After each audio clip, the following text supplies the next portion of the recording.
Good evening, everyone. I'm Rupert Koopman, and welcome to the final BotSoc SANBI Crew webinar for the year.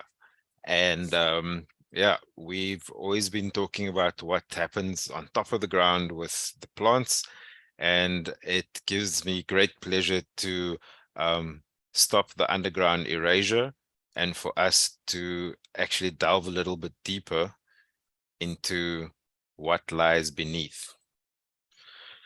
And we've got a packed session, so we are going to be a little bit longer than our normal hour, and hope you bear with us. So the picture over there is a test pit on top of the Tratra Mountains, which is north of Wuppertal and south of the Bido River.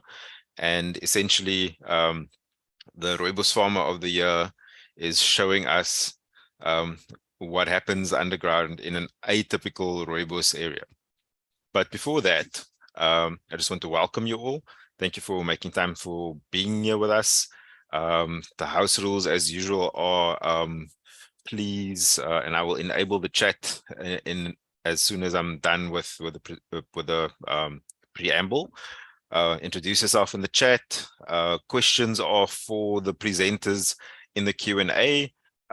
Today's format is a kind of hybrid model where we've got 2 pre-recorded and 2 live presentations. And I first want to just start by a bit of recap. So remember last month we spoke about the Great Southern BioBlitz, and it has concluded, and the results, as usual, is that in the World Cup of Biodiversity, South Africa has come up front again. And it's very funny because I keep on telling people it's not a competition, but the people in the Overstrand were very sure that it is a competition. And after participating for the first time last year, they've dusted all the opposition globally in terms of number of observations. So fantastic. You can see that the top 5 is dominated again by South Africa. It's the same if you look at the species leaderboard. So Colombia is on top, but whisper it, the Colombian, a lot of the top 10 were garden plants, but we won't go there. But you can see us across the country. So down in the Cape, and also up in eThekwini, really like pushing really hard. And just to bring it locally, in Southern Africa, again, the really good spread of people getting out there and making sure that our nature is well observed. So Overstrand, way ahead. Cape Town's got some catching up to do. Garden Route are always dependable in the space. Overberg are also new participants who've done amazingly. And then we've got eThekwini and Tshwane in the top 6 there. Some of you might remember that I had spoken about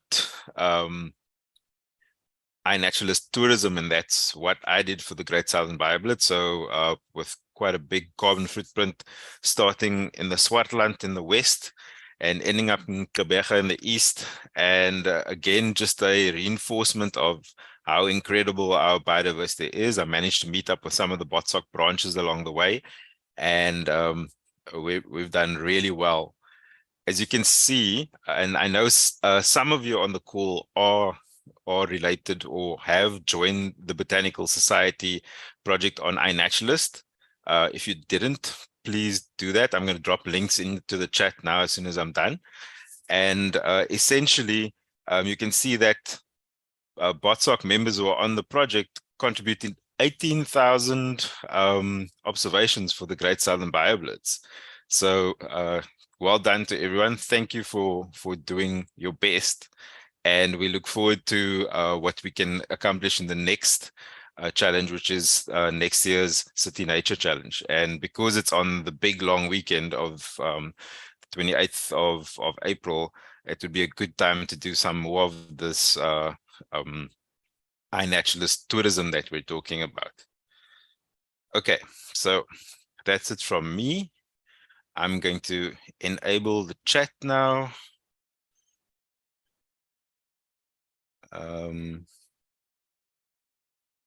So somebody try and do something in the chat, please, so I can see. Okay, please introduce yourself in the chat. Tell us where you're joining us from. Remember that the questions go in the Q&A, and it gives me great pleasure to introduce our first speaker, Lucan Page. He's currently doing his PhD on the effects of conventional versus conservation agriculture on soil microbiomes of wheat and maize at Stellenbosch University. And I think we'd been playing with how we would put the order of business today, but I think this applied approach that Lucan's going to put to us gives us a really good basis, especially if you haven't thought about the microbiome until now. So Lucan, if you can unmute yourself and share your screen. Thank you for being available, and thank you for sharing your knowledge here. Thank you, Rupert, for giving me this opportunity. Let me just share my screen quickly. Okay. Awesome. Hello, everyone. So Rupert asked me to tell you a bit more about microbiomes, but especially the soil microbiome. So what are microbiomes? Well, the word itself has a bit of a duality, where the micro alludes to the microbial biomes within the soil. This includes fungi, bacteria, viruses, but also to the fact that there are small biomes. These generally occur on humans. We study the gut microbiome that mainly consists of bacteria, or the skin microbiome. The mouth microbiome is also a very popular topic for people to study. We see a lot of studies done on insect microbiomes, but also recently more on plants. And these microbiomes can occur on the leaf, on the flower, vascular systems, or even in the root. And I want to put a pin here, as the root and the rhizosphere microbiome are the same and interact a lot. But the soil microbiome can be broken into two parts, being the bulk of the soil, which is where no plants occur, and then the rhizosphere microbiome, where it's the range around the roots that interact with where the plant and the soil interact with microbes like fungi and bacteria. Now, how do plants and their microbiomes interact? Well, to understand this, we first need to understand what is the important requirements for plants, namely water, nitrogen, phosphate, potassium are the main ones, and then a lot of micronutrients. What's interesting is that water and nitrogen are the two most limiting factors for plants, even though they're very abundant in the atmosphere, with nitrogen making up 78% of the gases in our atmosphere.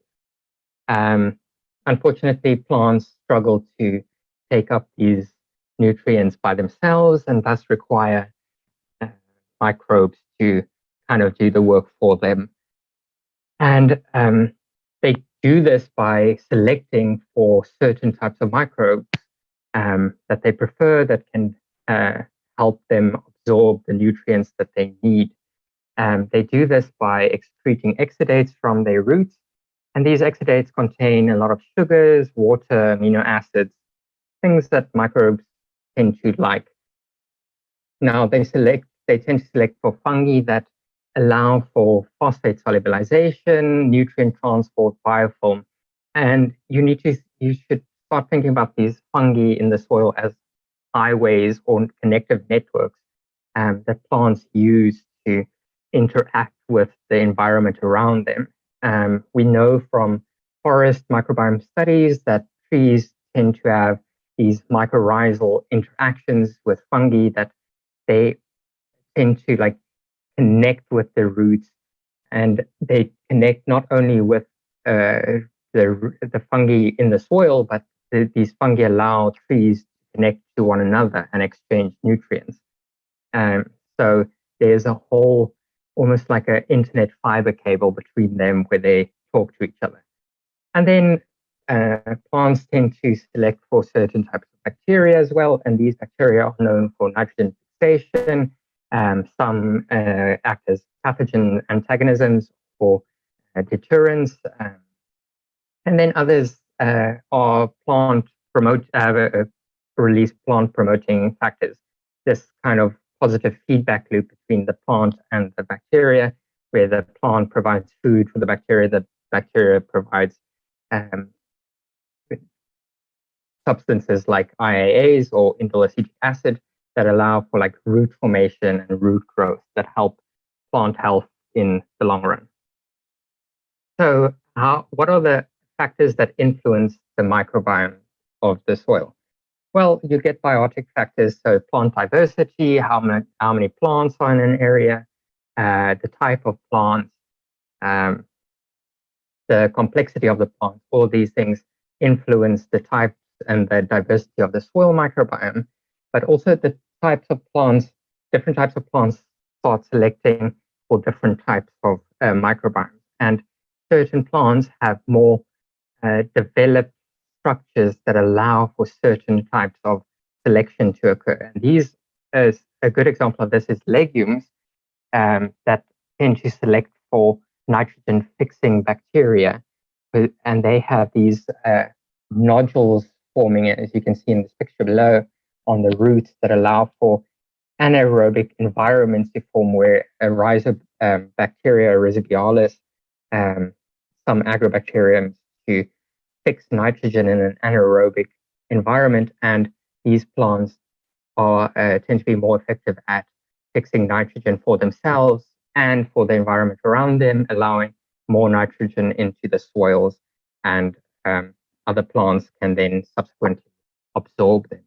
For a very long time, we've known that in the agricultural industry that soils get nitrogen depleted pretty quickly if we tend to stick to one crop over the others. This was defined by Romans a long time ago, thousands of years ago, and we very quickly learned that in doing crop rotations or intercropping with leguminous plants allowed for nitrogen to stick to the soil, although we didn't really understand it until relatively recently.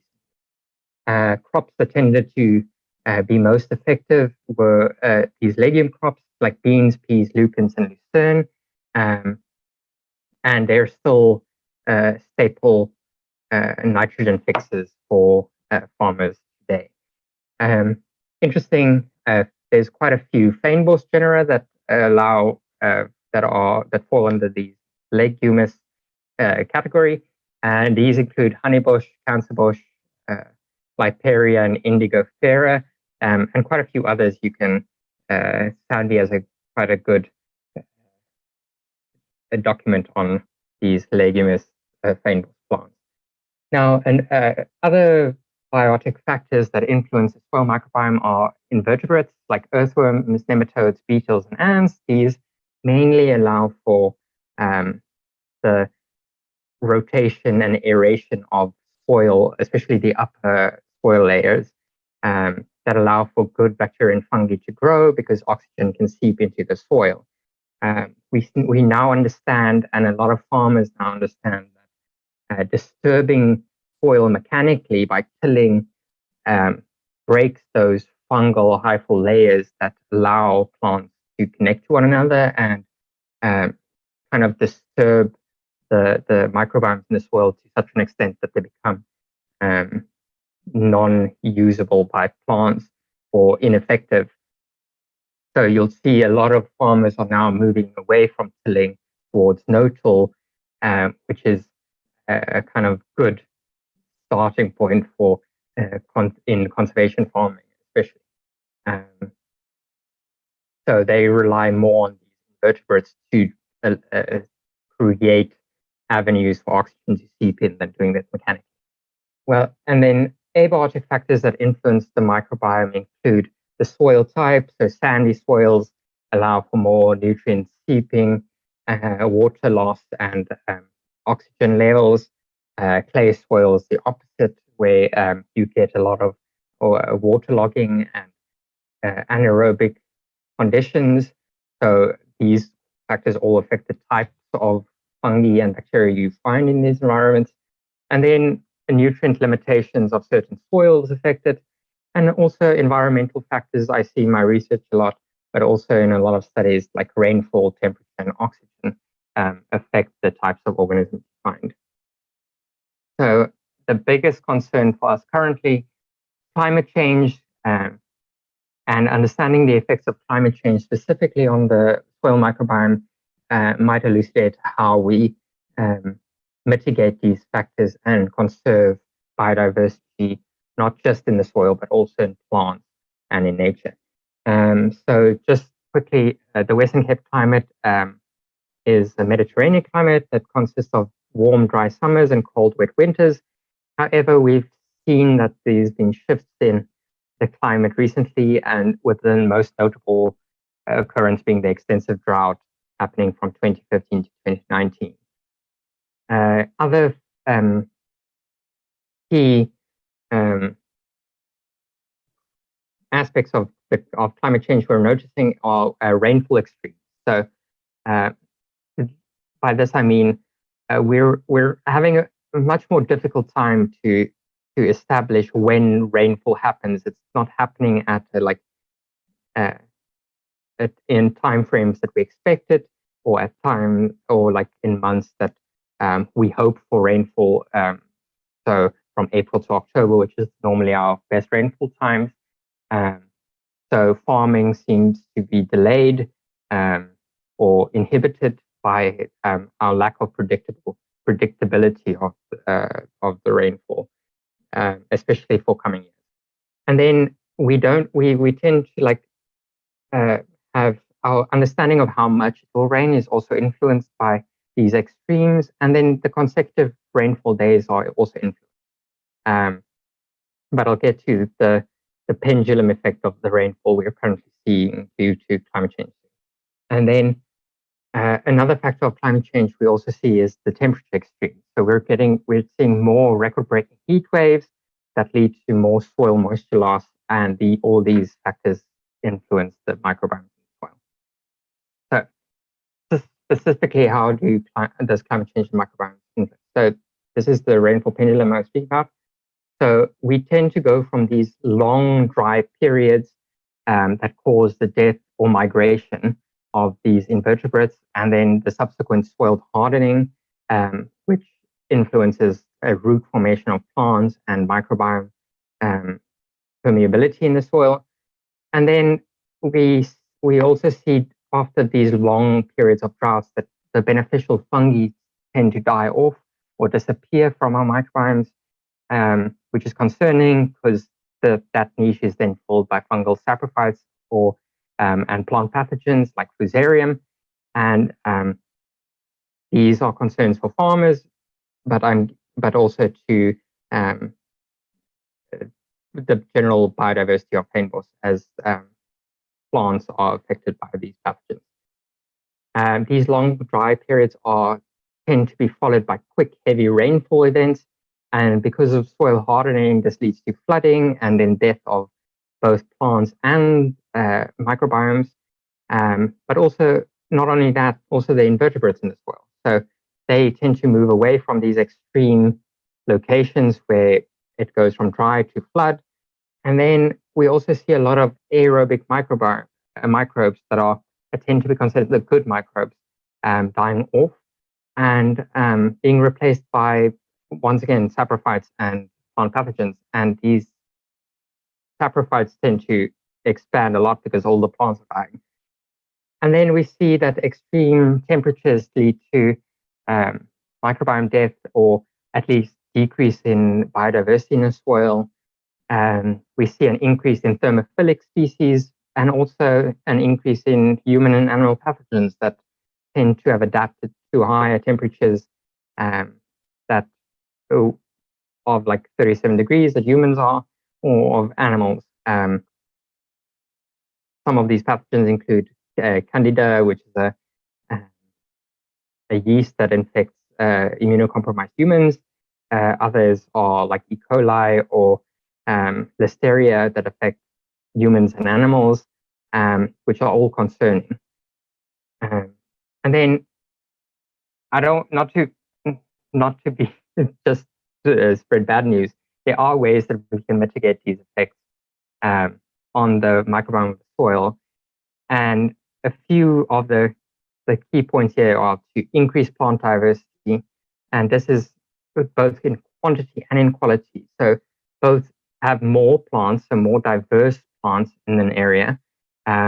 They effectively select for a greater microbial microbiome, as each plant selects for its own little niche.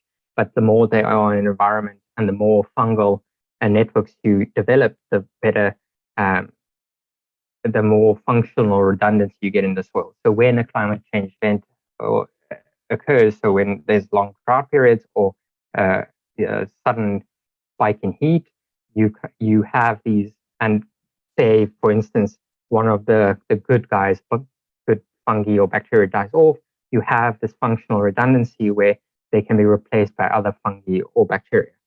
Now, by increasing quality of plants, we mean by increasing the indigenous, specifically like utilizing indigenous plants. They're better adapted to the local climates, and they tend to have a better effect or better selection effect on the soil microbiomes. And then that also has downstream biodiversity effects on the types of insects and birds you have in the area. And these all bring their own benefits to the soil and natural biodiversity in the area. And then another key aspect is to protect the soil moisture, keep the water in the soil, or at least when you lose the moisture, it's through transpiration. So to keep the moisture in the soil, you kind of want to protect the soil from sun and wind exposure. This lowers the evaporation. And this you can do by using large plants. And in agriculture, this was generally fulfilled by various pumpkins or large leaf squash plants that was used to protect the soil or other plants from excess of sunlight and heat. But you can also fulfill this aspect by planting more plants and having a greater coverage of your soil. By allowing more plants in the soil, you also allow an increase in transpiration, and this lowers the local temperature. Quite a few studies have noted that in the months that farmers have plants on their fields, especially in places that don't plant during winter times or have warmer winters, they see a drop in temperature, and that's highly correlated to the transpiration rate of these plants. And then we need to, and this is more a point that like relates to agriculture, but it relates to local gardeners as well. And I know that like certain national parks tend to use fertilizers, but the reliance on chemical fertilizers, especially nitrogen, causes a shift in the soil microbiomes, especially the parts of the microbiome related to those functions. So when you oversupply certain types of fertilizers, the importance of the microbes doing that function is decreased, and then some of them get lost. This decreases the diversity in the soil, but also reduces the functional redundancy in your soil, and then makes you more susceptible to future abiotic stresses.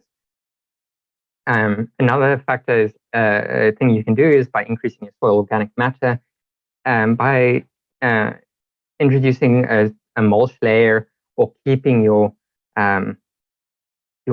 leaves or natural plant materials that fall off the trees into a top organic soil layer, and this both increases soil moisture, but also allows for both fungi and invertebrates to colonize those areas better and allows for a greater interaction with your soil microbiome.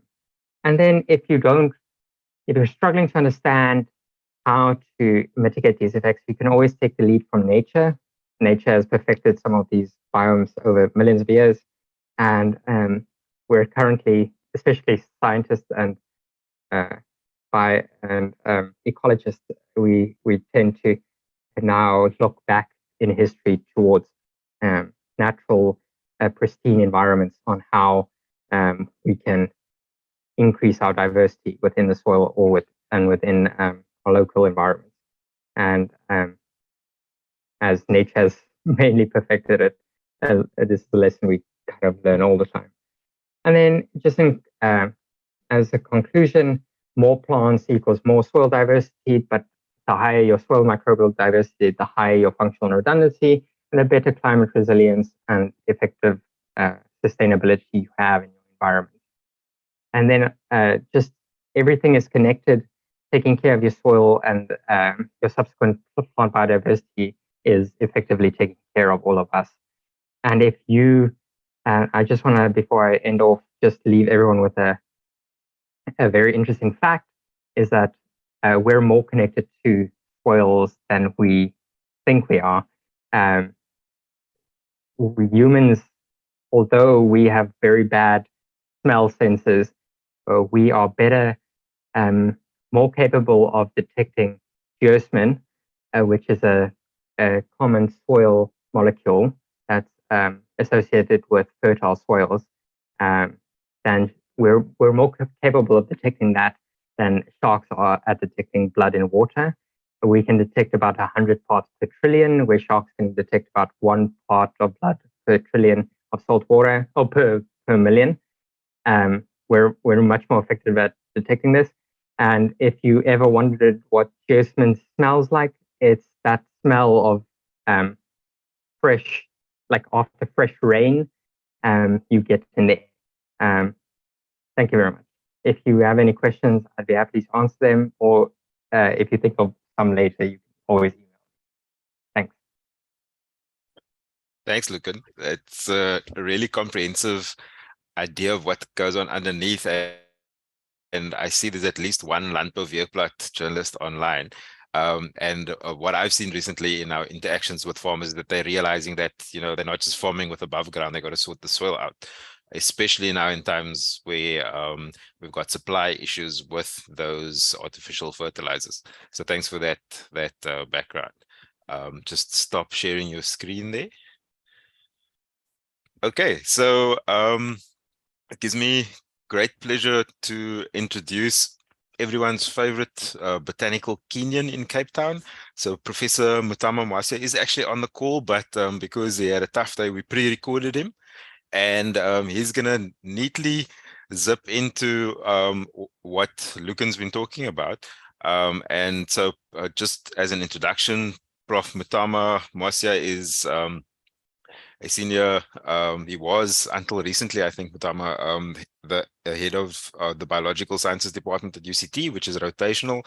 And he is this rare combination of someone who both does a lot of community work, serves on a lot of boards and so forth, both nationally and internationally, and a taxonomist, specifically with sedges, the Cyperaceae family, but also doing work related to the microbiome. So a real all-rounder, and it's a pleasure to have him on the webinar. So I'm going to just share the video, and then Mutama will take it away.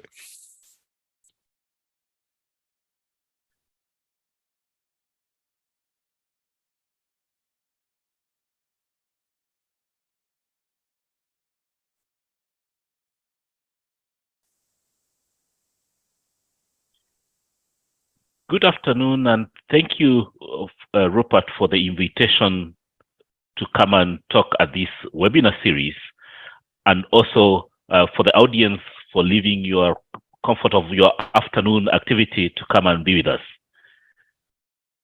This webinar series touches a point which is of great interest to me and for which myself and members of my research group at the University of Cape Town and collaborators have been working on, and is trying to understand why we've got our legumes where they are. Why is it that we in the Western Cape can indulge in seeing rooibos growing in the field and tasting our rooibos from the source, whereas my ancestors and friends in Mpumalanga, Limpopo, and the Miombo had and have mapane? Why is it that it's not us having the mapane here and rooibos growing in the northern part of the country? Even more intriguing is when we look at the biogeography in the Cape, where we've got the proteas and the restios shared between us and Australia, yet the legumes don't have that pattern. What makes our legume assemblages so unique in where they are? And we think, and I hope I'll convince you, that the answer lies below ground, and it's mediated by what rhizobia they are associated with, and also by where those rhizobia are. Welcome. My name is Mothawa Mwasia. I'll set the scene by taking you to the Kokoberg, where in the field with a team of biologists, Professor Charles Tutton, who's been working on legumes for nearly as long as I've been living, and my other collaborators, where we were exploring a field site after fire. And here in this environment, legumes, especially the genus Aspalathus, which is very common in the Cape, and whose sister members of the Crotalaria are in the tropical part of the country, come up after fire. And it's this time that you can see legumes in their full expression. And one could ask, is legume biogeography determined by climate? And at bigger scales, yes, climate, especially temperature and rainfall, are important in determining patterns of biodiversity, but also soil, and especially soil parameters such as phosphorus, have an influence on legumes. You know, it's amazing to go above UCT at the Rose Memorial area, where after the fire we had last year, it's all covered in aspalathus. But I bet you got the same site 4 or 5 years from today, and there'll be none of that. And that's perhaps because of depletion of phosphorus from the soil. Also, there seems to be a pH component. If you are in more alkaline environments, the community of legumes is different from ones that are in more acidic soils. And perhaps the microbial symbionts, whether it's rhizobia or mycorrhiza that are associated, are responding to the pH and to the other nutrients and even to climate. If one looks at Southern Africa in general and uses the map of the biomes of Southern Africa by Molestina and Rutherford, we find that, you know, you can recognize unique assemblages of legumes in each of the main biomes. When you're in the grasslands in the Eifeld, those fire-experiencing habitats have a different community from the community in the Sakile Karoo or from the community in the Fembos. And even when you have the same tribe of legumes, or even occasionally within the same genus, you have different species, but we mostly have partitioning at the genus level between the biomes. And just to put that into pictorial, you know, we've got the Fembos, which are responding to fire, legumes which grow, sprouting or receding after fire, as opposed to the Highveld, which are experiencing a fire almost every summer season. And so you've got persistence in structures. In this case, you're looking at the Erythrina, one of the underground forest trees, or you're in the savanna where the legumes have gone spiny.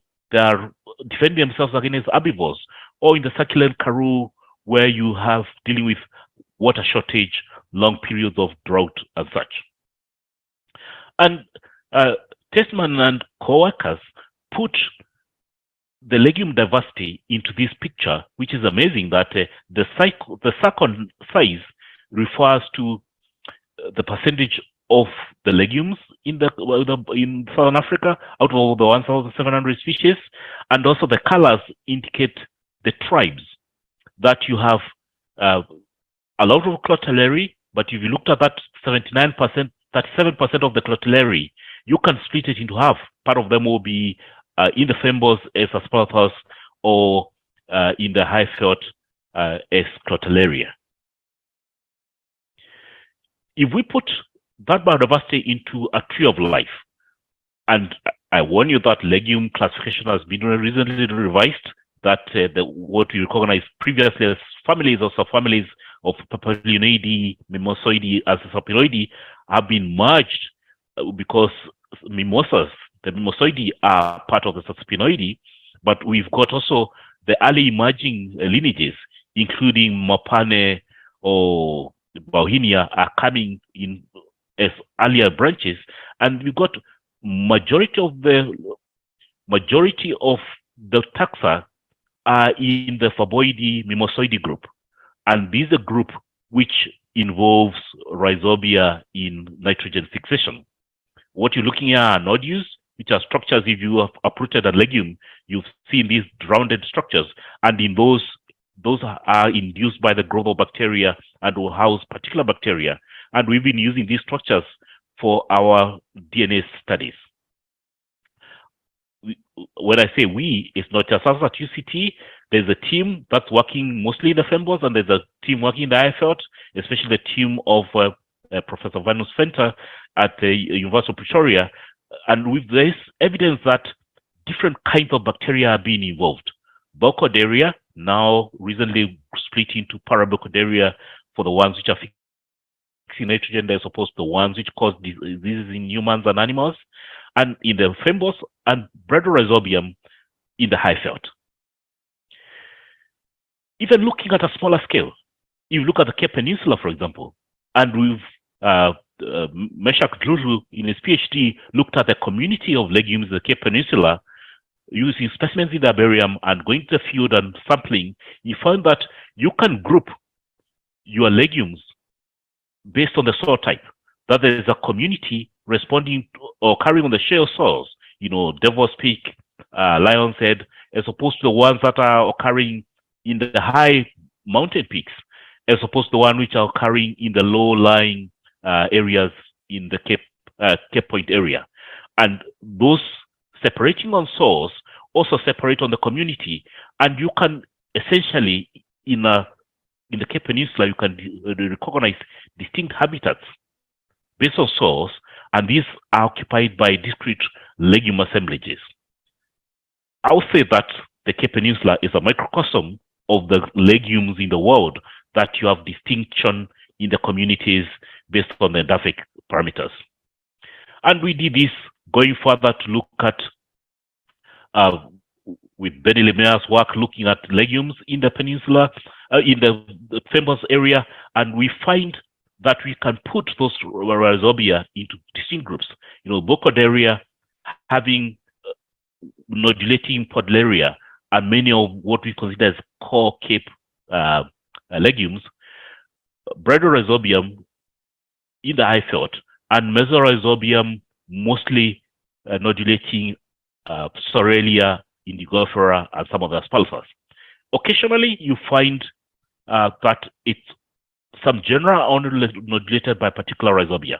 So, for example, Podleria, Cyclopia, Vigilia, members of the tribe Podleri, only associated with Burkholderia. On the other hand, aspalathus seems to nodulate with Burkholderia, but also nodulate with aspalathus. And Sorelia and Ortholobium are mostly nodulating with Mesorhizobium.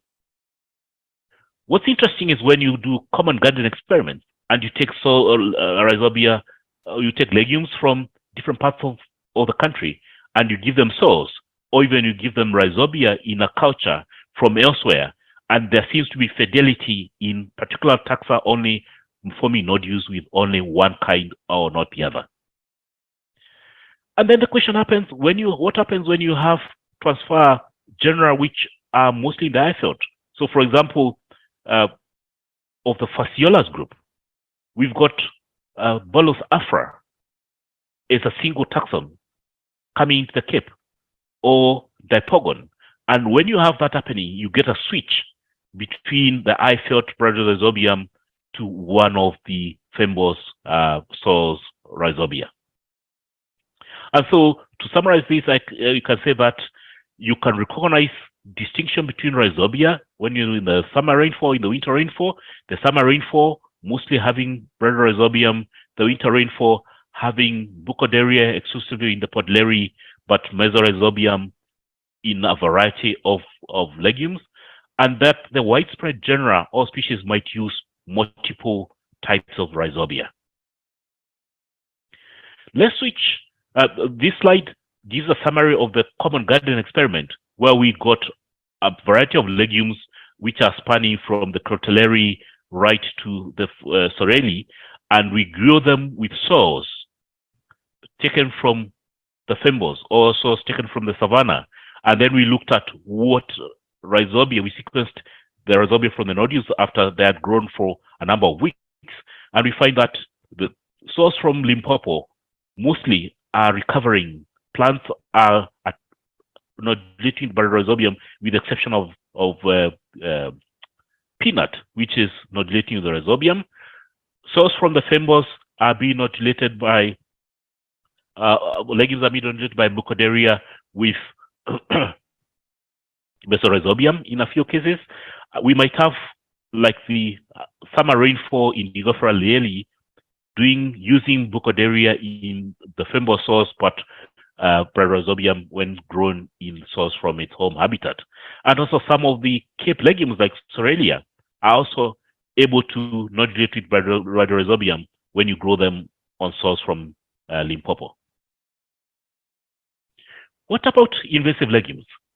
Invasiveness, it's one of those tricky and hot topics.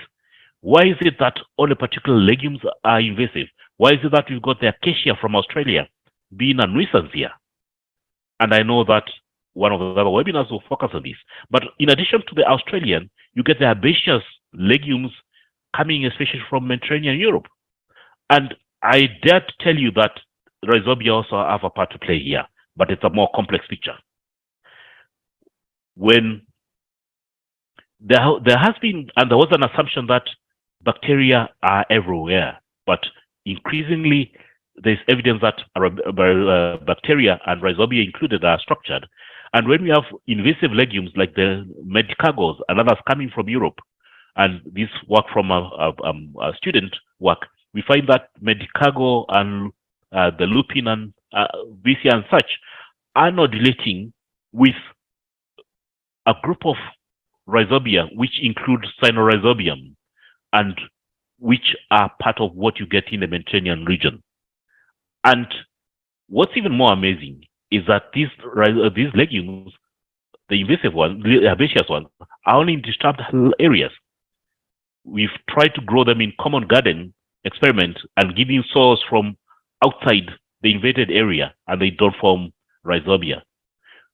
They don't form nodules, indicating that perhaps there has been a co-introduction of the symbiont together with the legume from its original area. But once it's here, it's persisting in areas which are disturbed and where it can propagate, but not in pristine and disturbed areas. Keep an eye when you are hiking up the mountains to see whether you can see the small medicagos in highly undisturbed areas. Taking a big picture, what about on a global scale? Why then don't legumes go between continents? Why don't we have them going to Australia or elsewhere?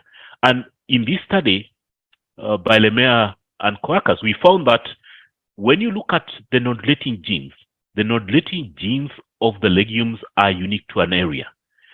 In green is the nodulating genes in Africa. In red is the ones Nod A from South America. And we find that when we analyze the DNA database that's available internationally for the nodulating and non-nodulating genes, you can get a cluster which is only unique for Southern Africa or for the fynbos, and which is different from what's in South America, and even the Australian case of an invasive species which has been taken from area to area is unique. And we think that it's this lack of shared nodulating genes and the evolution of specificity between the legume and the rhizobia to recognize one another is what explains the lack of shared legumes between the Cape and Australia. I hold my breath because of Hypocalyptus. Hypocalyptus, with 3 species in the Cape, is part of tribal Hypocalyptus, whose sister is sitting in Australia, but they were separated millions of years ago. And while the microbiomes, as using Rhizobium is common in Australia, we've not had more dispersals. So it's the odd dispersal passed from Australia to the Cape, followed by adaptation to pick the local Rhizobium, and we stuck with 2 lineages which are separated over time, structured by the Rhizobia.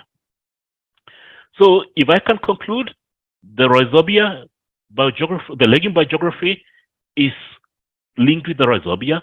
Cape clades or legumes use Buccodaria and Rhizobium, and biome shifts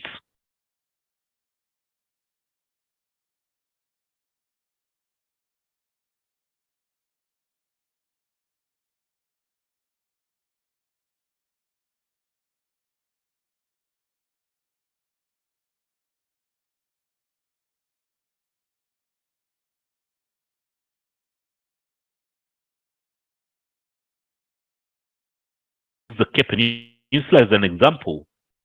The structuring of the legumes in the peninsula on the soils is not just the soils alone, but it's also linked with the Rhizobia that they associate with, which are specific to the soils and perhaps determined by the pH of the soil and such.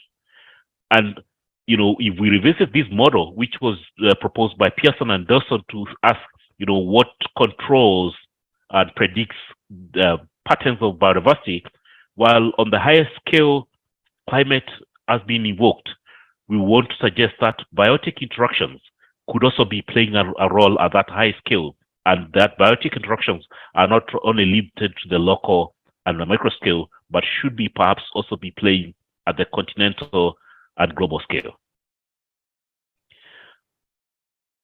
I want to test this further.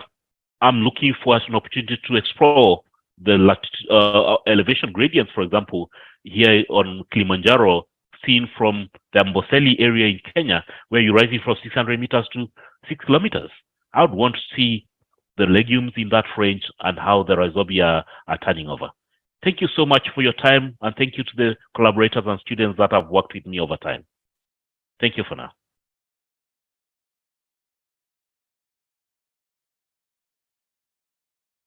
Well, there you have it. I'm loving the layering here because even from an agricultural point of view, it makes sense to be keeping your soil as healthy as possible. And that means keeping as much representative habitat intact as possible. So that's all good news. Right, we are now hopping across the pond to Australia. Unfortunately, Yaku, it's 2 o'clock in the morning where he's at, so he's also pre-recorded a talk. Mutama did mention obliquely that there would be a follow-on on Rhizobia and aliens, and because BotSoc members, as well as everyone else who's interested in nature in South Africa, are quite invested in clearing of invasive aliens, and many of them happen to be Australians that do have these mycorrhizal partners. It's really interesting to see how that works together. So let me just start the next video.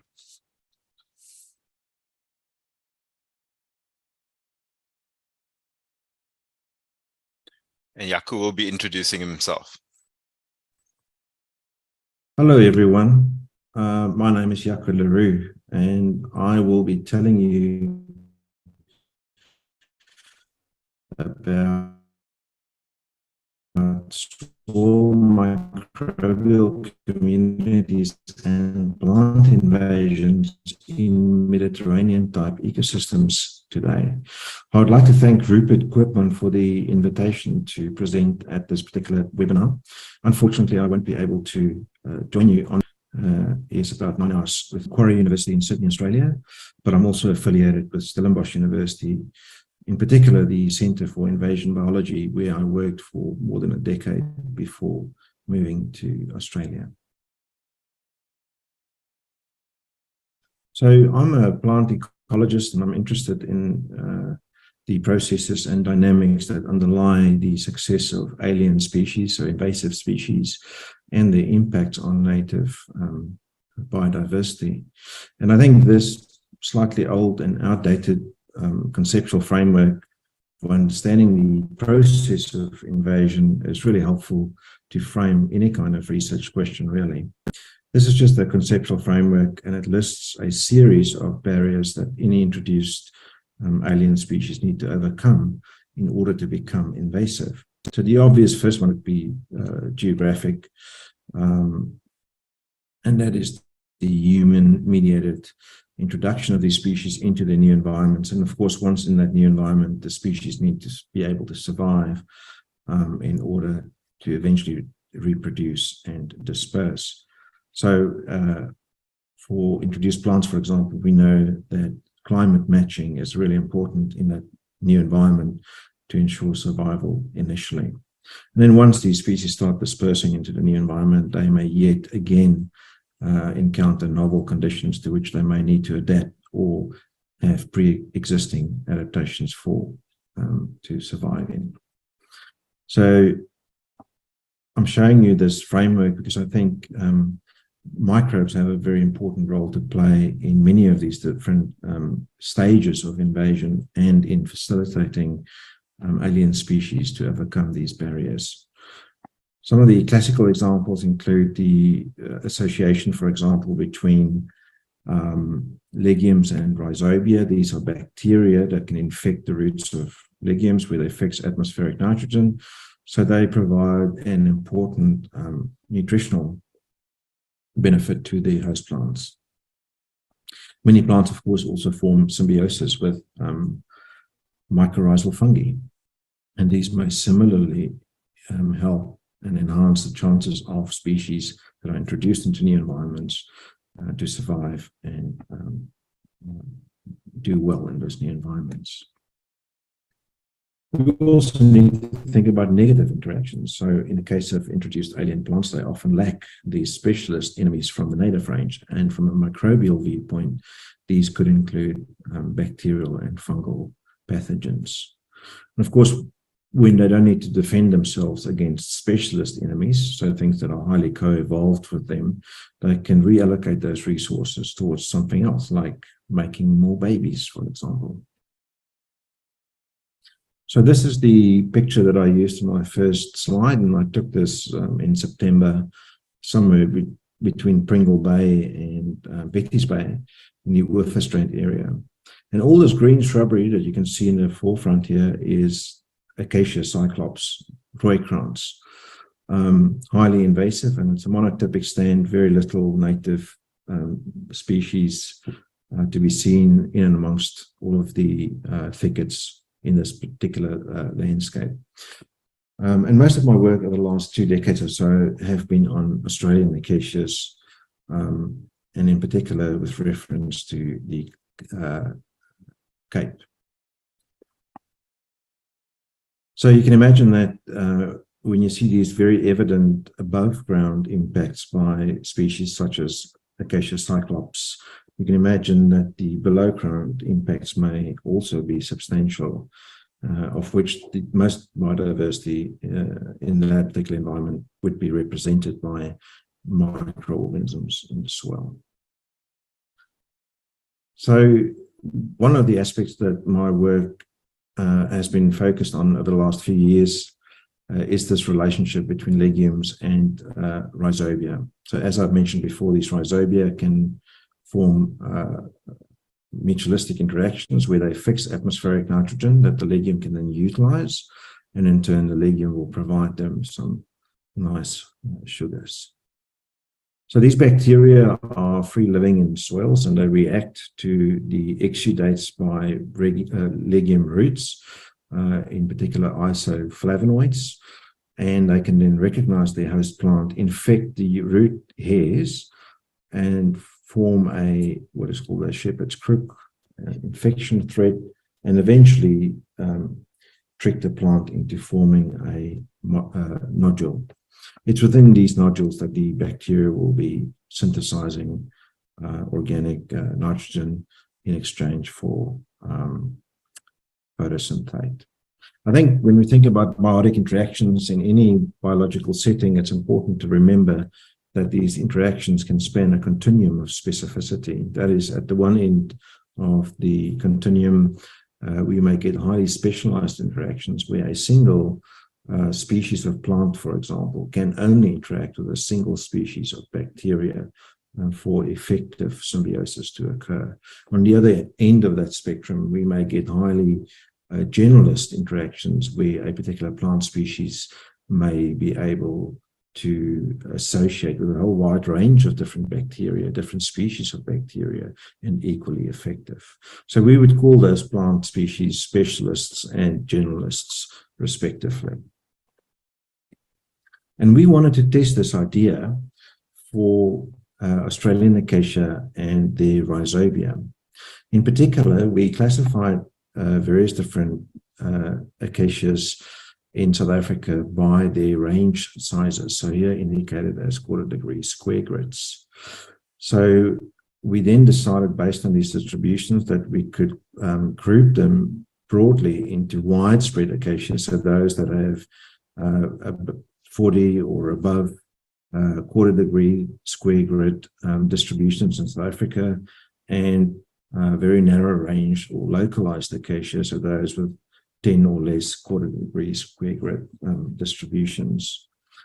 And based on what I just told you in the previous slide, generalism versus specialization, we hypothesized that maybe these widespread acacias are more generalist in their rhizobium requirements than the highly restricted acacias. They may be highly specialized and therefore not able to form symbiosis effectively. So how do you figure this out? Well, microbes being what they are, we need to sequence them, their DNA, to get their identity and to measure their abundance, because they are microscopic, so obviously very difficult to work with. So what I'm showing you here is a rather complicated graph, but it's just a tree of genetic relatedness of those rhizobium strains that we isolated from widespread and localized acacias.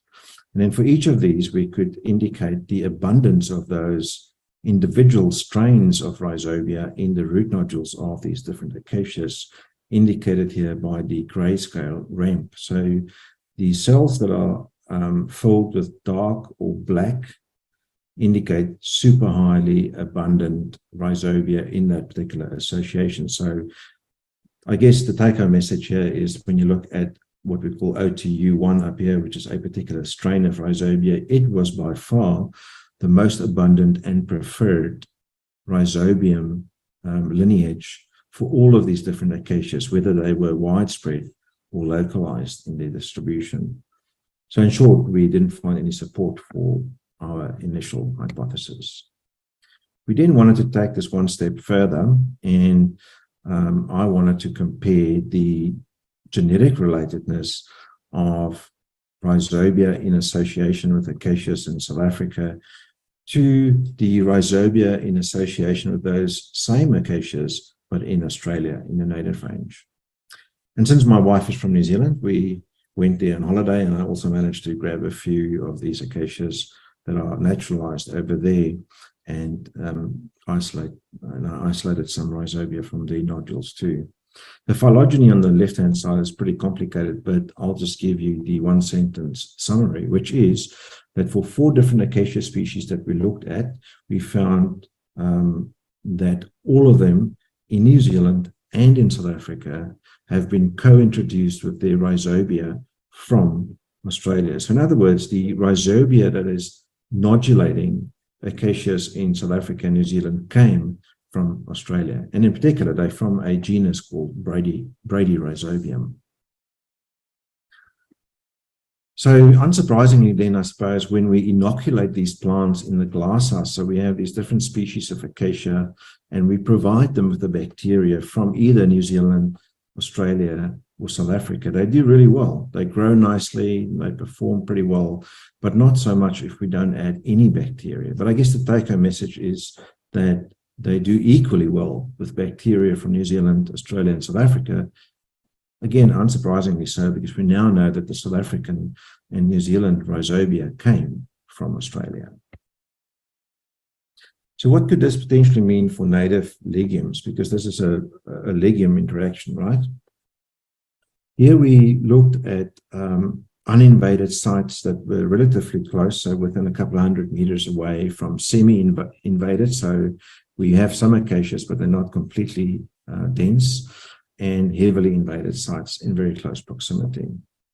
We then sampled native legumes, mostly here you can see aspalathus and one indigofera, and these 3 different acacias at these sites where acacias have invaded. What you can see here are interaction networks, and again, the color ramp indicates the number of interactions, so the frequency of the interaction. So when it's dark blue, it means that a particular species is interacting a lot with a particular lineage of rhizobia.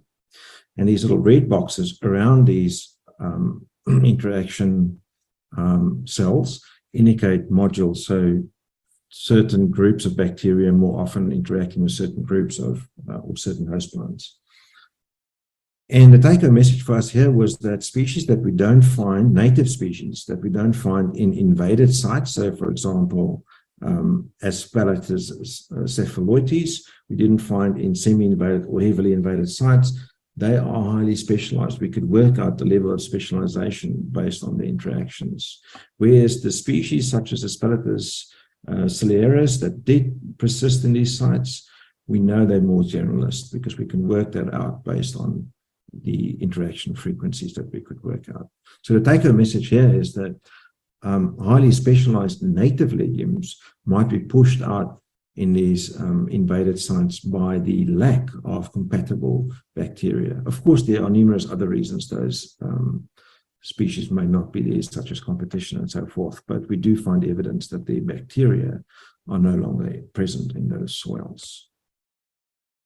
But some natives do cope better than others. And this was a study that we did particularly from a restoration viewpoint. So whenever I'm in the field in South Africa, you do find a few legumes, quite often, always, native legumes, in sympatry with these invasive acacias. And this is one of them. This is Soralia pinnata, or the fountain bush. In this study, what we did was to collect soils from a wide range of different habitats, again, around Stellenbosch and further afield, so Grootbos, Kogelberg, Rustenburg, Vergelegen, and in soils that were conditioned by the native legume Soralia pinnata. As you can see, we always carefully pick our sites to be very close to a wine farm. That's always very important when you do these kinds of research.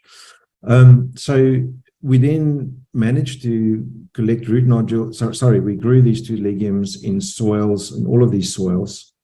And for some of these soils, we added Australian bacteria, and for others, we did not add anything. We just planted them in the soil to make do with the bacteria that was already present in the soil. And then we sequenced these nodules from these 2 different species again. And what we found was quite surprising. So the Australian bacteria were always isolated from Acacia saligna, irrespective of whether we added that bacteria or not. So in the treatment where we didn't add any bacteria, we still found the acacia to only nodulate primarily with Australian bacteria. Soralia pinnata, on the other hand, almost exclusively nodulated with South African bacteria in a different genus, in the genus Mesorhizobium. So, and that was again irrespective of the addition of Australian bacteria. So this pattern told us a few things. It told us, first of all, that the Australian bacteria is already widespread in Cape soils, even in the absence of acacias. It also told us that native bacteria, or some native bacteria, can coexist in soils with the Australian bacteria, and that some native species, such as Soralia pinnata, is capable of sanctioning Australian bacteria and nodulating with its preferred strains of Mesorhizobium. So we argued in some of these papers that Soralia pinnata might be a good species to include in the mix when attempting to restore habitats after the clearing of acacia biomass. And again, we did a phylogeny just to confirm that these bacteria were indeed of Australian versus South African origin, that were in association with these two different host plants. So again, the acacia only associated with Australian bacteria, and the Cerealia only with South African bacteria. This is an example from Marklecape in the Southern Cape, where due to differences in land management practices, you have two properties where you have no acacias on one side of the road and lots of them on the other side. And there are a few situations like this in South Africa, and they provide very nice opportunities to test ideas around the impacts of these acacias on soil microbial communities. In this instance, we were interested in the rhizosphere rhizobium community. So in other words, those rhizobium bacteria that are found in the soil in close proximity to the surfaces of legume roots. And long story short, what we found was based on ordination. So if you look at pane A here, invaded sites, we used 3 of those paired sites such as this.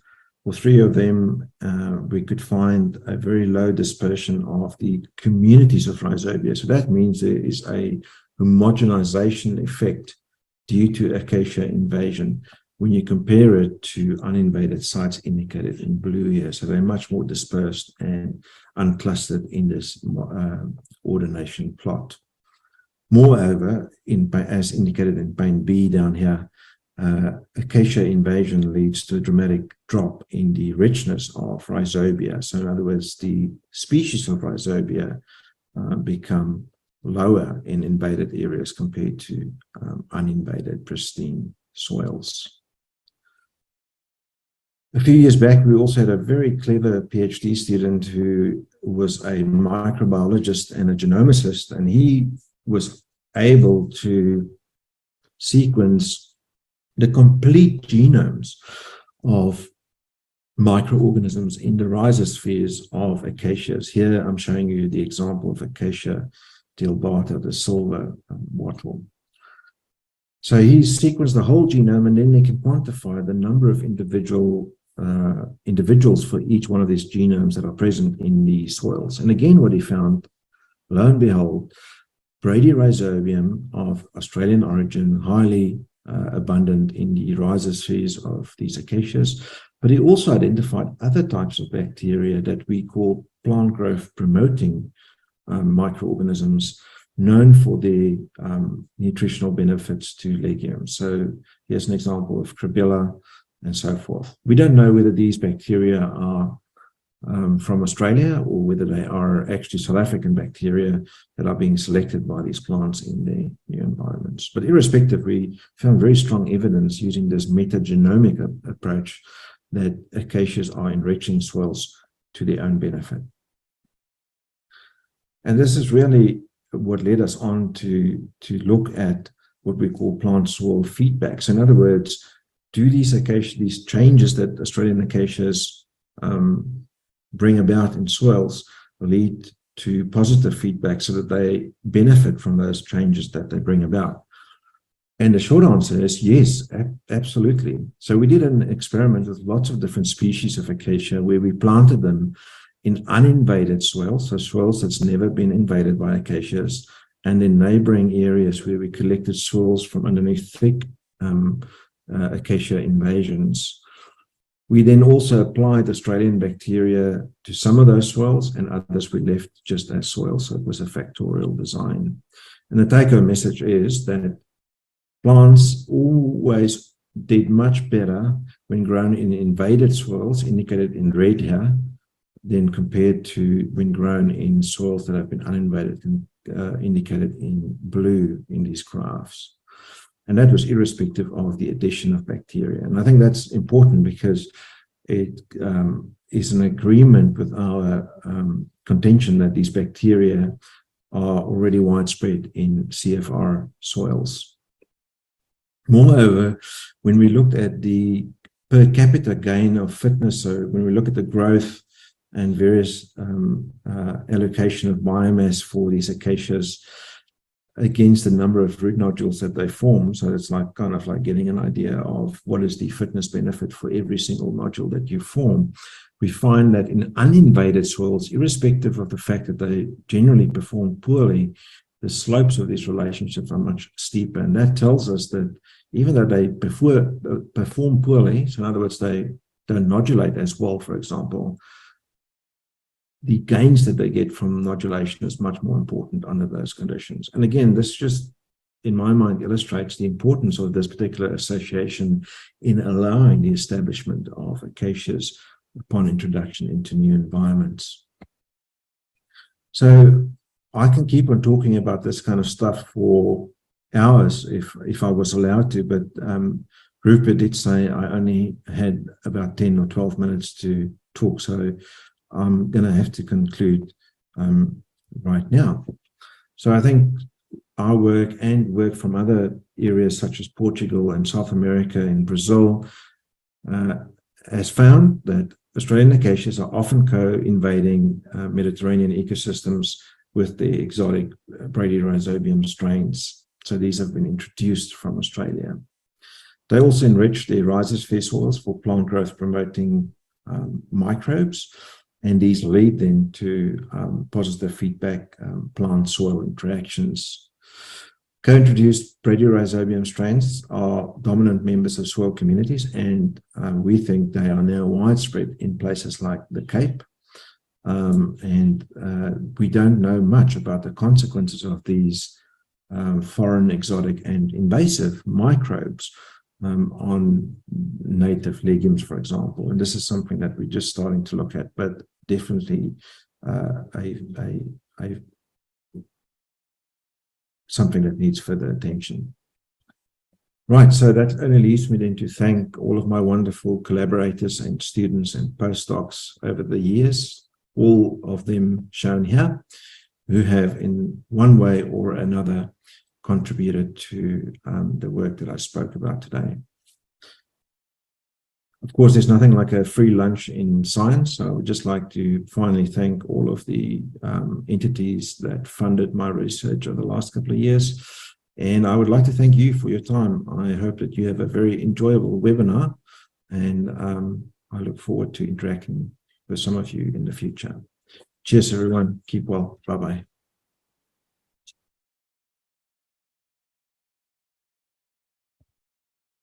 Yep. It's complicated. There's a lot going on underneath the ground. And again, a reinforcement of soil health being linked to not moving things around too much, which we tend to do as humans. Bear with us. We've got a great final talk to round it up. We've got Dr. Dunya McAllister, who's about to tune in, and she is a postdoc at UCT who is interested in climate change and legumes and, of course, rooibos. So take it away, Dunya. Let's see what our favorite beverage is doing. Thank you, Rupert. Let me just share my screen. Okay, so thank you for having me on this webinar. I'm very excited to share some of the work I did for my PhD at UCT, and then what we've been doing since then, so during my postdoc. So my PhD actually looked at the growth and physiological responses of rooibos, or Aspalathus linearis, to heat and drought stress in the field. So a little bit about the plant, for those of you who don't know. It's one of the most important commercially cultivated crops in South Africa, contributes to the welfare and heritage of the local communities. It has an increasing demand all around the world, which is putting a lot of pressure on the farmers.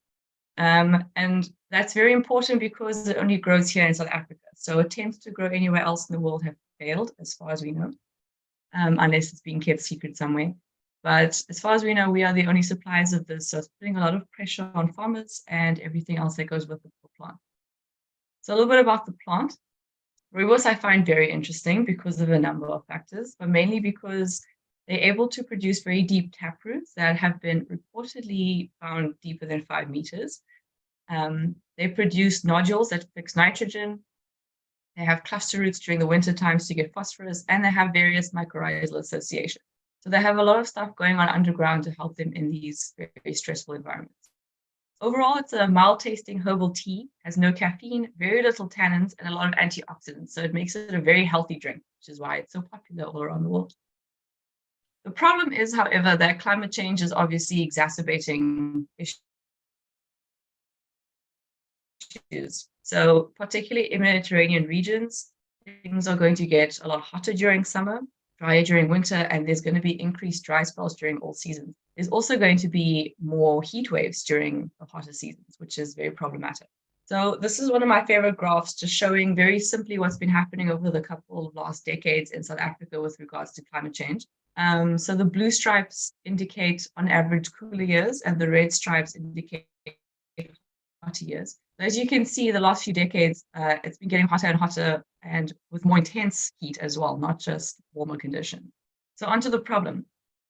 So there's a lot of information on rooibos, but particularly its health benefits. So not much work has actually assessed the effects of heat and drought stress on these plants. And there's no literature at all on the drought effects on the root structure and morphology of these plants, which is a very untapped interest because, as you know, I just said that they have roots that go to 5 meters. So we don't actually really know what's going on under there.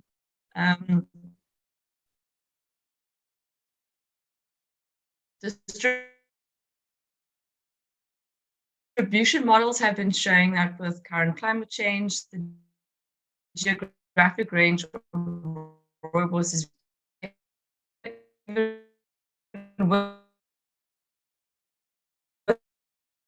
that there's no temperatures on the plants themselves. So it's their growth as well as what traits they have to alleviate stress and survive in these conditions.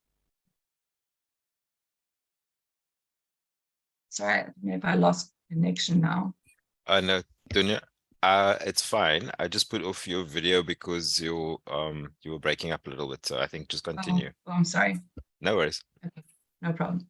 Okay, so that was one objective. The second objective was to determine the stress-tolerant traits the plants have with regards to drought, as well as what root responses are happening when plants are grown at different water levels, as well as what happens when they are then exposed to drought. So very briefly how I did this, we had a field experiment in the Cederberg. So we had sites that were chosen along a temperature and rainfall gradient, and we set up these trials in these sites. And then over the course of 2 years, we went and took plant samples, soil samples, everything you can think of, we did. And then after that, we saw what was happening. Then I also did a separate glasshouse experiment, which included collecting a lot of soil from the Cederberg and doing a potted experiment at UCT.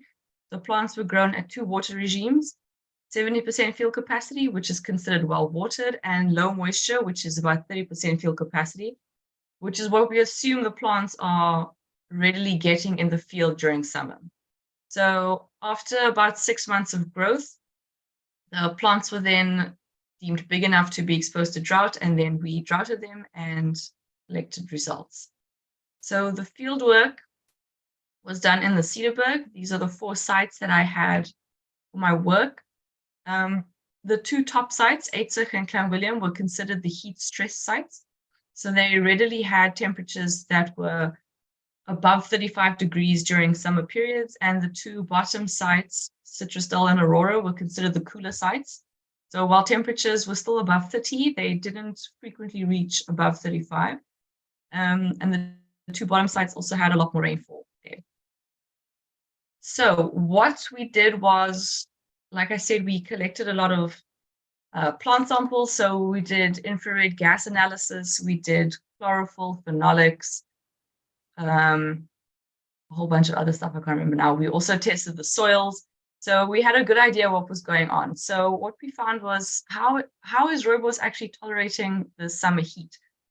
So the main thing was that it's actually actively transpirationally cooling themselves during summer, which is very interesting because that means that the roots the deep roots are there specifically to access the deep underground soil reserves that are in the area, because summer is a very dry season and there's not much rain going on there. So transpirational cooling was a very interesting one for us to see. We also found that they have very high phenolic content, and they are also lowering the chlorophyll concentrations during summer. During the glasshouse experiment, though, a little bit different. So after 6 months, the plants were moved to the phytotron for stable conditions. This was just so that they all had the same environment while the drought was going on. So they were exposed to drought until their wilting point, which is about 7 days, and thereafter I harvested the plants.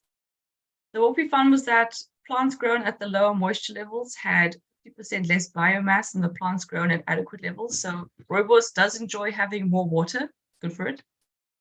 When exposed to drought, the plants started producing more roots instantly. This was to the point where the droughted plants, regardless of whether they were grown at high or low moisture level, had double the amount of roots than the plants that were not exposed to drought.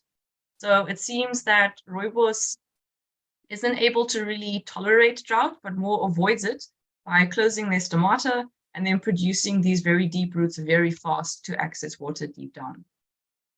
So just a little bit of a comparison between the stresses, because this is important to know what's happening in the plants with individual stress and in combination.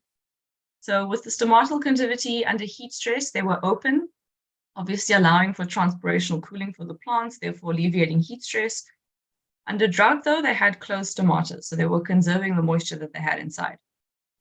Under heat stress, they had higher chlorophyll A to B ratios. So they were actually actively producing less light harvesting proteins, therefore also alleviating stress caused by absorbing high amounts of light energy. Under drought stress, however, there were no changes in the pigments. So this is actually indicating that the leaf photochemistry is resistant to water deficits, and plants are able to maintain good electron transport chains during this time. So drought, not so much an issue. For phenolics, these were found to be high under both heat and drought stress. So the naturally high phenolic content that rooibos has seems to confer a stress tolerance for both heat and drought stress immediately. So it's important to know what's happening in the plant, both under the separate stresses, but also in combination, because they usually occur simultaneously in the field, and this is definitely going to be exacerbated with climate change. So what we've seen happening is that the production of rooibos has actually been shifting further south over the last few years. The red area was 2016, and the yellow area shows the 2017 area of where rooibos has shifted, and then green is a little bit of combination of all of that plus extra. So we can see that rooibos has been shifting further south, obviously to aid production because it's cooler down there, there's more rain, so the plants are happier. So overall, what we found was that the soil quality is declining, and in combination with increasing temperatures, it's having a negative effect on the biomass and production of rooibos. So the current expansion of rooibos farming south of the Cederberg shows that plants are producing more biomass, but they're also still maintaining high levels of phenolics in the tissue, which is great for the actual tea because that's what gives it the health benefit. So that leads to our current work. So we wanted to find out, instead of the production of rooibos moving south, are there any ways that we can alleviate the stress to the plants in the field? So we looked at soil moisture conservation strategies, mainly cloth mulching and biochar application, to see whether they would be effective in helping the rooibos. So this started last year. It's been definitely a long process of installing the trials and doing the research. So the idea is to do this over a long time period, maybe as long as the plants are living in the field, so 4 or 5 years at least. So we started this last year with installing the different treatments. So the idea is to compare cloth mulch and biochar mainly. Biochar, for those who don't know, also biological charcoal. It's a carbonized solid material. It's found to have a very strong positive relationship between soil organic carbon and soil water content. So when biochar is present in the soil system, it contributes to better water storage because it modifies the proportion of soil pore size distribution across the soil. And it has better water storage pores. It's also appealing because the biochar that we get here is actually made out of alien vegetation. So the one that we sourced is made out of alien myrtle and Port Jackson. So that's also appealing to farmers because they can get rid of the alien vegetation and use it for something positive. And then the cloth mulch, similar to the biochar, it's been used in agriculture to conserve soil moisture and to buffer drastic changes that have been found in soil temperatures. So that's very important, especially in sandy soils where there are large fluctuations of soil moisture and temperature often occurring in this time. So we installed these treatments in the fields, and after that we then installed these 1.5 meter tubes. The picture here is the top of the tube after we installed it. So it goes 1.5 meters down in each of our treatment plots, and the idea is that we do readings with a diviner, which measures soil moisture every month, and then we can see what's happening over the course of the next few years, moisture-wise, under the soil. So just to show you what that looked like, this is when we started the treatments last year, July. So the plants were very small at this point. You can barely even see them in the pictures. So we applied biochar in the ring method around the plants. I say ring, but it's more squares, at a rate of 10 tons of biochar per hectare. And then the cloth mulch, we also installed in the fields when the plants were small because we had to cut the holes and put the plants in as we went. Obviously, you can't do that when they're bigger. So this is an agri-weave cloth mulch. It has a broken twill pattern. We chose the black and white because it has greater UV resistance at this point, but there's still more trials we could possibly do with different colors as well to see how that affects the plants. So this is from when we did the initial installation last year, July. And then this, some pictures taken just yesterday from the field. So the plants have grown very nicely on the plots. And what our findings have shown, so the plants were still a little bit too young to show differences between treatments. And this was when we did the initial data collection in April this year. However, initial results for the soil moisture shows that the cloth mulch is definitely doing something. So it's conserving more moisture under the cloth, which is great. However, we still have to look at more of the diviner data for the rest of the year and see what that's going to show us. So hopefully over the course of the next few years, this is going to give us some interesting results, and we can maybe help the rooibos industry in not moving further south, but rather keeping the land they have and just taking better care of the soil, as been said, and conserving moisture in a better way. Thank you for listening to my talk, and if you have any questions, I'm free to answer.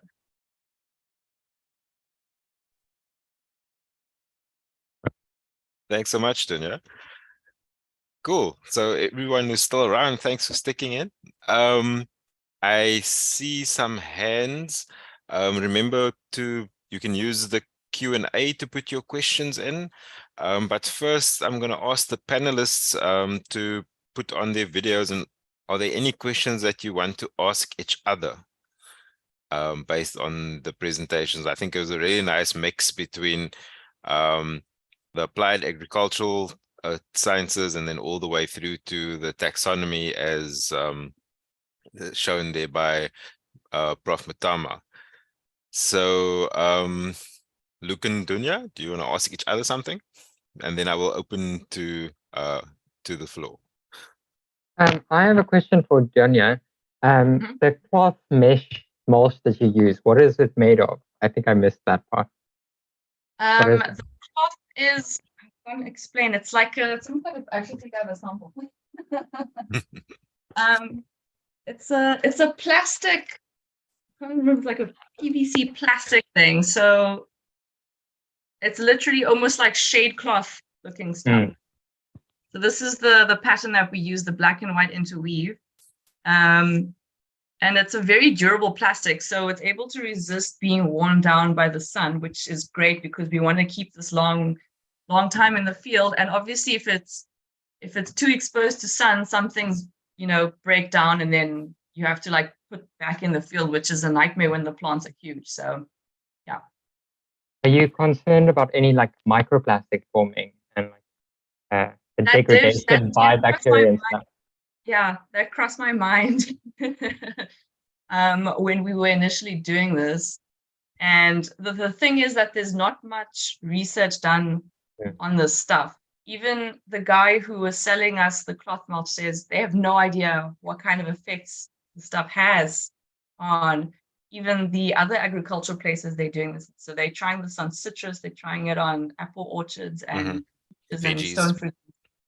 Yeah, so even they say that anything we do is novel because they have no idea what's happening. So there's a lot that can be done with finding out what's happening with plastic. That's both good and bad.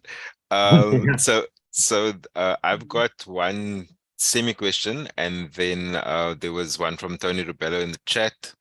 So my question is to do with you were mentioning the declining soil quality, and from the pictures you were showing of your plots, it definitely does seem to be linked to the kind of newer rooibos pattern of not doing strip farming, of alternating vegetation and rooibos, which was the kind of traditional way, to the kind of clearing everything way. And there does seem to be quite a strong, as I've heard from the industry themselves, link between actually the plants which are in strips tend to perform better because of what we've just spoke about for the last hour, the underground mutualisms, as well as things like, keeping more moisture in the soil and wind and other shading. Yeah, so look, the problem is that there's so many farmers out there, and they are all also doing different things. No one is doing the same thing. Everyone has their own ideas of what's best for their farm. Some of them do that rotation cropping where they do wheat and stuff in between, or they plant other legumes in between, and then they put rooibos back in once the fields are recovered soil-wise, whereas some just don't. And then after that, the soil is just completely stripped of everything and they can't grow anything there. Yeah. And then I know some that have also, they plant rooibos for a time and then they kind of remove everything and let it go back to the natural fynbos situation, and then they move on to a different plot. But that also takes a very long time. So none of it really seems sustainable enough for what they're doing. It's a little bit scary, actually. Cool. So the question in the chat was, how do you do an experiment in pots for plants with 5 meter deep roots? That's a good question. So look, I've been doing research on rooibos for quite a number of years. Started in my master's already. So we start, the general thing of doing glasshouse experiments is you have pots that are this big, such a standard, it's about 23 centimeters. They hold about 5 kilos of soil. And what I found was that the rooibos, because they produce roots like no one's business, they start immediately going down and then curling like that in the pot. So what I did after that was I sourced pipes that were about 0.5 meter long. And then I used the pipes to actually grow the rooibos. So that worked out a lot better because they just produced roots going down and there wasn't a lot of twirling in the tube. So they enjoyed the longer one. So it was about 9 kilos of soil though in each of those pots, which is a lot to get from the field when you have about 100 plants. Yeah. It worked out and I got very nice results, because previously the results weren't that great, obviously, because of the pot effect. Cool. So there's 2 more questions for you, which I'm going to try and combine. So the one is, have you not thought of Hessian as a means of mulching? And the second one is, does the cloth mulch with the black increase the soil temperature? Yeah, so look, Hessian, we haven't really thought about. We literally just went into what was being used currently in agricultural fields, but there's lots of room for experimenting with different things. By no means is this going to be like, yes, this works, let's all do it.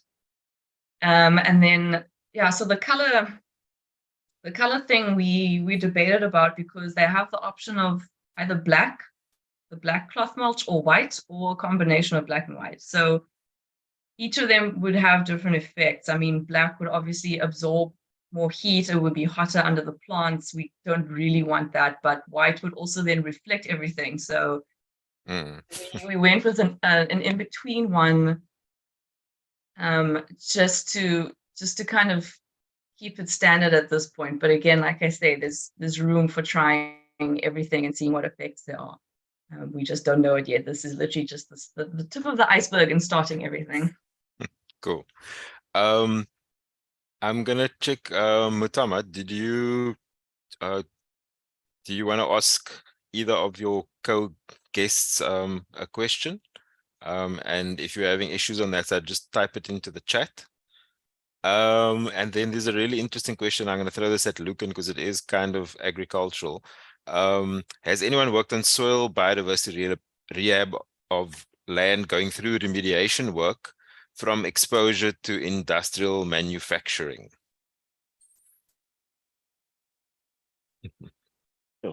Thanks, Rupert. I've had load shedding in between, and oh dear.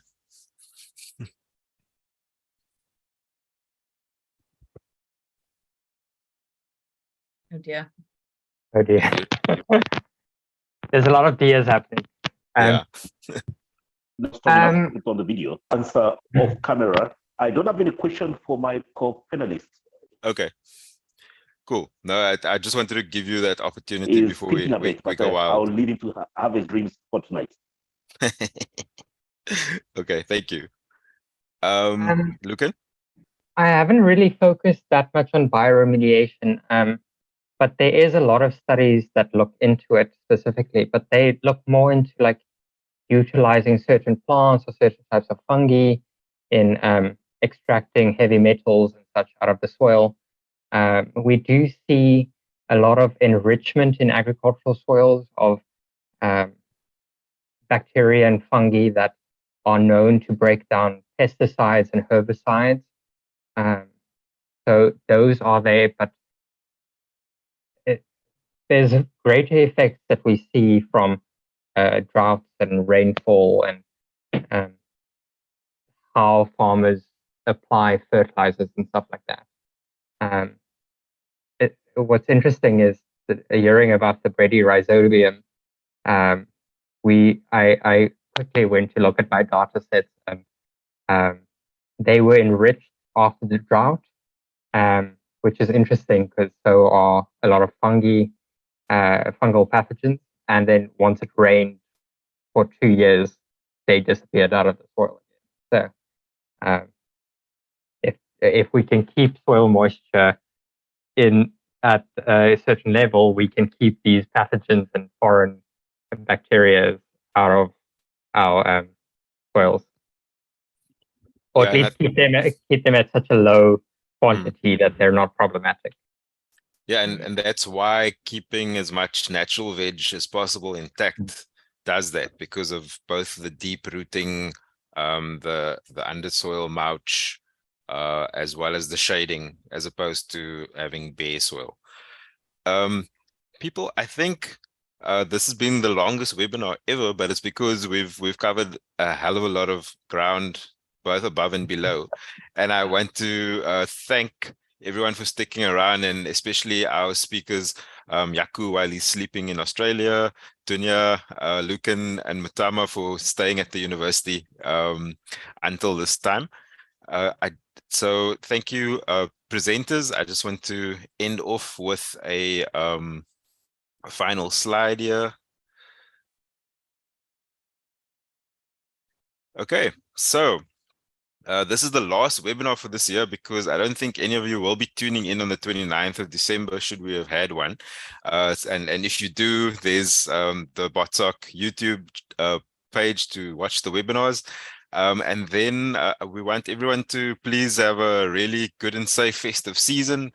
Take care of yourselves wherever you go. Go out and do a lot of iNaturalist observations as far as possible. And go to places like this, the beach dunes by Gqeberha, and we'll let you know what the next topic is. So I've got a month or two to ruminate on it, but I'm thinking something along the lines of taxonomy. So thank you, everyone. Take care. And again, thanks to the speakers for their massive contribution. Cheers. Thank you, Rupert. Bye. Thanks, everyone. Thanks.